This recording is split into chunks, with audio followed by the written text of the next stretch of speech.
Across the Globe இருக்கிற stock மார்க்கெட்ஸ்க்கு எல்லாத்துக்குமே இன்னைக்கு பிளாக் மண்டே அப்படின்னு சொல்லலாம். ஏன்னா எல்லா மார்க்கெட்ஸுமே அந்த அளவுக்கு பெரிய வீழ்ச்சியை சந்திச்சிருக்கு. இந்த வீழ்ச்சிக்கு மிக முக்கியமான காரணமா என்ன இருக்கும் அப்படின்றது தான் நம்ம இந்த வீடியோவில் அலச போகிறோம். வெள்ளிக்கிழமை மாதிரி யூஎஸ் மார்க்கெட் ஆனது பார்த்தீங்க அப்படின்னா ஒரு 5% டவுனில் க்ளோஸ் ஆச்சு. இப்படி க்ளோஸ் ஆகும்போதே மண்டே ஓப்பன் ஆகும்போது ஏஷியன் மார்க்கெட்ஸ் ஆகட்டும் இல்லை குளோபல் மார்க்கெட்ஸ் ஆகட்டும் பெரிய ஒரு செல் ஆஃபை சந்திக்கும் அப்படின்னு சொல்லி எதிர்பார்த்தோம். அப்படி எதிர்பார்த்த மாதிரியே அக்ராஸ் என்டையர் குளோப் பெரிய அளவில் மார்க்கெட் ஆனது விழுந்துருச்சு. இதில் மிகப்பெரிய அடியை எந்த மார்க்கெட் வாங்கிச்சு அப்படின்னா தைவானுடைய ஸ்டாக் எக்ஸ்சேஞ்ச் வந்து கிட்டத்தட்ட இன்னைக்கு ஒரு 10% அளவுக்கு இறங்கியிருக்கு. அடுத்தபடியாக ஜப்பானுடைய நிக்கி இண்டெக்ஸ் வந்து ஒரு 7% இறங்கியிருக்கு. நம்ம இந்தியன் ஸ்டாக் மார்க்கெட்ஸை பொறுத்தவரையில் ஆரம்பத்தில் ஒரு பெரிய வீழ்ச்சி கிட்டத்தட்ட ஒரு 5-6% அளவுக்கு வீழ்ச்சியை சந்தித்தாலும் அங்கிருந்து ரிகவரி கிட்டத்தட்ட ஒரு 3.85-3.65% அப்படின்ற அளவில் க்ளோஸ் ஆச்சு. நெகட்டிவாக தான் க்ளோஸ் ஆச்சு. பட் டே லெவலில் இருந்து பெரிய அளவில் நம்ம இந்தியன் ஸ்டாக் மார்க்கெட் ரிகவர் ஆகிடுச்சு. இதுவே ஒரு பெரிய ஒரு சந்தோஷம் அப்படின்னு சொன்னோம். இன்னியோடைய வேல்யூவேஷனை பொறுத்தவரையில் கிட்டத்தட்ட ஒரு 19 லட்சம் கோடி குறைஞ்சிருக்கு அப்படின்ற மாதிரி சொல்கிறாங்க. அது 6% 7% அப்படின்னு முடிஞ்சிருந்தது அப்படின்னா ஒரு 30 lakh crores வந்து ஸ்டாக்கோடைய வேல்யூவேஷன் ஆனது குறைஞ்சிருக்கலாம்.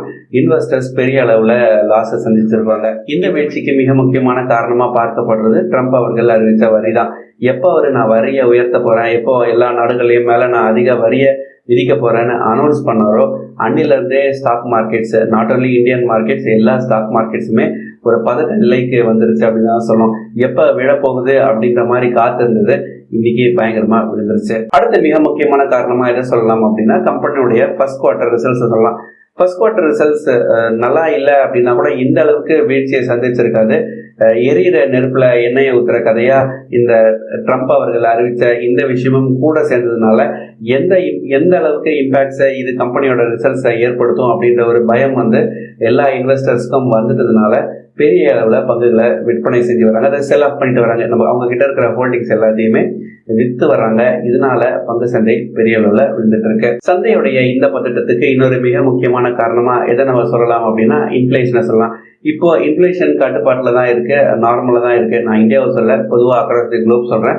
நார்மலாக ஒரு ஆவரேஜ் தான் இருக்கு. பட் இந்த மாதிரி அதிகப்படியான வரியை விதிக்கும் போது என்ன நடக்கலாம் அப்படின்னா ஒவ்வொரு கம்பெனியும் அதிக வரி செலுத்த வேண்டியதாக இருந்தது அப்படின்னா எல்லா கம்பெனிஸுமே அவங்களுடைய பொருட்களுடைய விலையை அதிக விலைக்கு விற்பாங்க. 10 ரூபாய்க்கு வித்துட்டு இருந்த பொருள்லாம் இப்போ 15 ரூபாய்க்கு விற்க வேண்டிய ஒரு சூழ்நிலைக்கு கம்பெனிஸ் தள்ளப்படுவாங்க. இதனால அந்த கம்பெனிஸ் வர வழியே இல்லாமல் அதிக விலைக்கு பொருட்களை விற்க வேண்டிய ஒரு சூழ்நிலைக்கு தள்ளப்படும் போது ஆட்டோமேட்டிக்காக என்ன நடக்கும், விலைவாசியானது ஏறதான் செய்யும். விலைவாசி ஏறுது அப்படின்ற ஒரு விஷயம் எப்பயுமே மார்க்கெட்ஸ்க்கு பிடிக்காது. விலைவாசி கட்டுப்பாட்டில் இருக்கு அப்படின்னா அது மார்க்கெட் பாசிட்டிவா பார்க்கும். எப்பெல்லாம் விலைவாசி ஏறுதோ அப்பெல்லாம் மார்க்கெட் நெகட்டிவா ரியாக்ட் பண்ணும். இறுதியா நான் சொல்ல போற விஷயம் தான் முதலீட்டாளர்களை கொஞ்சம் யோசிக்க வைக்குது. இந்த அளவுக்கு வரி விதிப்பானது நடந்தது அப்படின்னா இன்ஃப்ளேஷன் அப்படின்ற ஒரு விஷயம் ஏறும். இன்ஃப்ளேஷன் அப்படின்ற ஒரு விஷயம் ஏறுச்சு அப்படின்னா பேங்க்ஸ் என்ன பண்ணுவாங்க அப்படின்னா அந்த இன்ஃப்ளேஷனை கவுண்டர் பண்றதுக்கு இன்ட்ரெஸ்ட் ரேட்டை அதிகப்படுத்துவாங்க.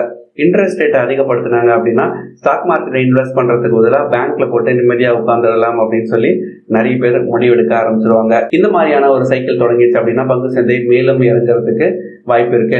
இப்போ ஆர்பிஐ எப்படி ரியாக்ட் பண்றாங்க அப்படின்றத பொறுத்து தான் நம்ம இந்திய பங்கு சந்தையுடைய டைரக்ஷன் ஆனது இருக்கும் அப்படின்னு சொல்லி நம்ம எதிர்பார்க்கலாம். இந்தியாவில் மட்டும் விலைவாசி ஏறுது, ஜப்பான்ல மட்டும் விலைவாசி ஏறுது, இல்லை சைனால மட்டும் விலைவாசி ஏறுதுன்னா அது அந்த நாடு சம்பந்தப்பட்ட விஷயம், அந்த நாட்டுடைய பொருளாதாரம் சம்பந்தப்பட்ட விஷயம்.